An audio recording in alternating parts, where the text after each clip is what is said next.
La vie est faite d'imprévus. Tout peut basculer d'un instant à l'autre, en passant du calme à la tempête en un claquement de doigts. Parallèlement, lorsqu'une catastrophe survient à l'autre bout du monde, nous en sommes informés dans la minute. Malgré nous, cela nous donne l'impression d'être présents sur place, de la subir. En tant que survivalistes, nous nous préparons avant tout à pouvoir faire face à un tel événement s'il devait survenir chez nous. Le stress et l'anxiété qu'il pourrait générer nous motivent à nous préparer. Il s'agit d'une stratégie d'adaptation, tout comme le fait de souscrire à une assurance est un investissement dans la tranquillité d'esprit. Nous disposons d'une trousse de secours comprenant un garrot, tout en espérant ne jamais avoir à nous en servir. Cependant, si ce jour devait advenir, le fait de posséder ce matériel pourrait sauver une vie. En disposer nous permet de nous alléger l'esprit, car nous savons que nous avons fait notre possible pour être prêts à toute éventualité. L'anxiété, surtout en période de vacances, peut être accablante. Elle peut nous plonger dans un état de stress, forcer notre corps à libérer des hormones comme le cortisol, nous enfermant ainsi dans un cercle vicieux. L'anxiété chronique peut nous causer des essoufflements, des palpitations cardiaques et provoquer des conflits avec notre entourage dans notre vie quotidienne.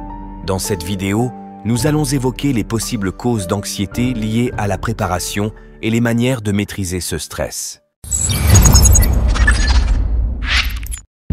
Méfiez-vous de l'effet mouton de Panurge. Beaucoup de nos sentiments d'anxiété ou de stress sont exacerbés par un phénomène naturel appelé la preuve sociale.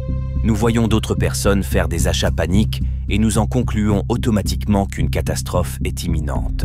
Ce n'est pas toujours le cas et malheureusement ces achats paniques peuvent eux-mêmes provoquer une catastrophe. Rappelez-vous de la pénurie de papier toilette survenue durant les premiers jours de la pandémie de Covid. Les achats paniques étaient plus provoqués par le fait de voir d'autres personnes stocker des dizaines de rouleaux que par l'imminence d'un réel danger. Pourtant, malgré nous, lorsque nous voyons cette masse de personnes faire main basse sur le papier toilette, nous nous demandons si nous ne devrions pas faire pareil, et pourquoi pas stocker un peu plus de nourriture, de désinfectants pour les mains et de produits ménagers tant que c'est possible. Les achats paniques provoquent des ruptures de stock et le sentiment que le problème est plus important qu'il ne l'est réellement. Nous agissons comme des moutons, mais ce n'est pas une fatalité. Lorsque tout le monde autour de nous part en courant dans la même direction, nous faisons pareil avant même de savoir ce que nous fuyons. C'est l'instinct de survie qui le commande. La préparation peut nous permettre de dépasser ce conditionnement. Lorsqu'une tempête arrive et que les nuages deviennent de plus en plus menaçants, la sagesse nous commande d'en déduire qu'il est temps d'aller s'abriter en lieu sûr.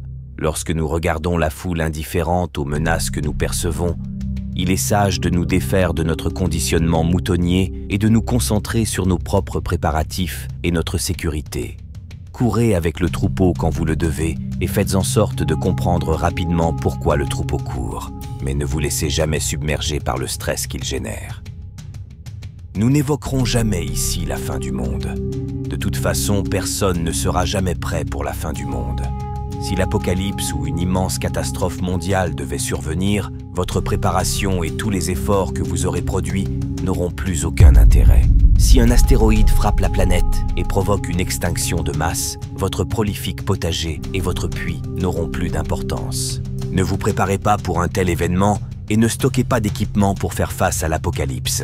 Se préparer à de telles choses vous emplira d'une anxiété et d'une tristesse insondables.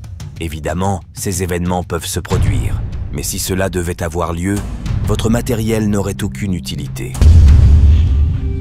Pour réduire votre stress et la peur d'un futur incertain, concentrez-vous sur ce qui est le plus susceptible de vous arriver. Si vous vivez dans une zone inondable, assurez-vous de vous préparer pour cette éventualité avant de vous préparer pour des événements hypothétiques lointains. Réalisez une évaluation des menaces les plus susceptibles de frapper chez vous avant de trop vous engager dans la préparation. Classez-les par ordre de probabilité, des catastrophes naturelles à la perte d'un emploi ou à une mort subite. Lorsque vous vous préparez à faire face aux risques qui pourraient le plus logiquement vous toucher, vous vous préparez également aux risques incidents.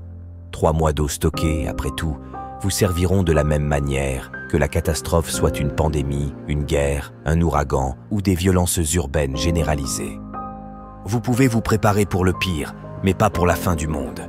Ne laissez pas la fin du monde telle que vous l'imaginez être la motivation de votre préparation.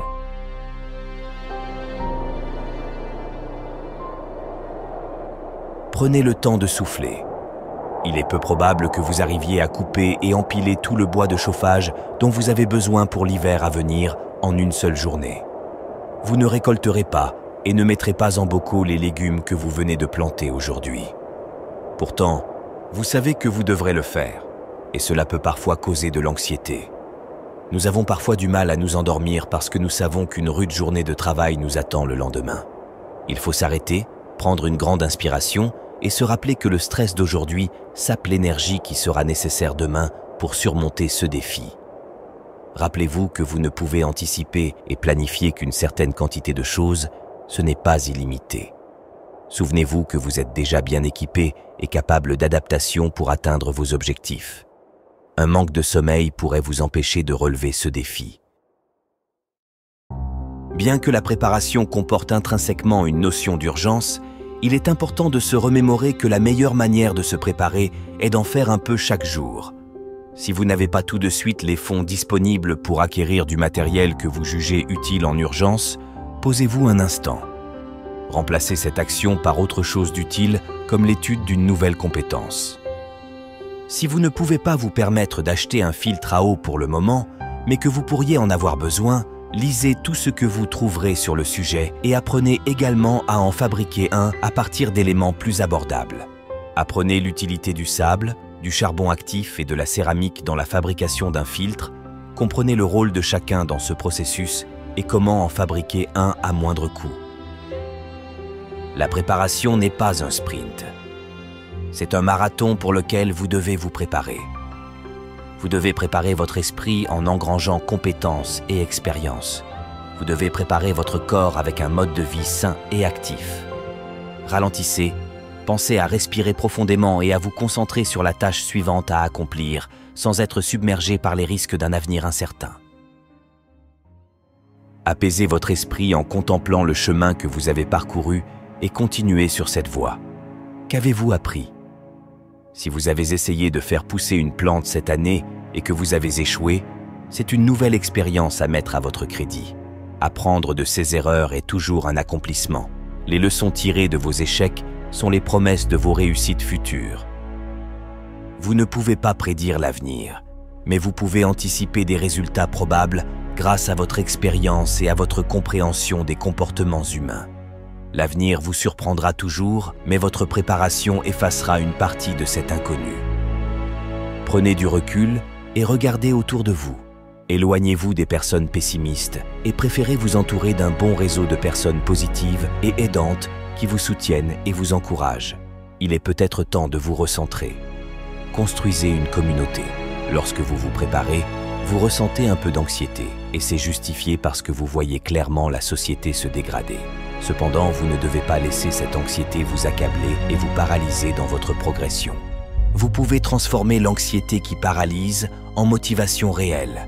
Vous deviendrez meilleur grâce à cette maîtrise, capable de rester concentré et de progresser de manière constante vers l'autosuffisance et l'indépendance vis-à-vis de ce système voué à l'échec. Et vous, êtes-vous anxieux ou stressé par l'avenir sombre qui se dessine ? Ou pensez-vous plutôt que vous serez des premiers à reconstruire une société plus juste ? Dites-le nous dans les commentaires et partagez les astuces qui vous permettent de maîtriser votre stress au quotidien. Racontez-nous ce qui vous motive à continuer d'avancer sereinement dans votre préparation pour faire face aux événements qui se profilent.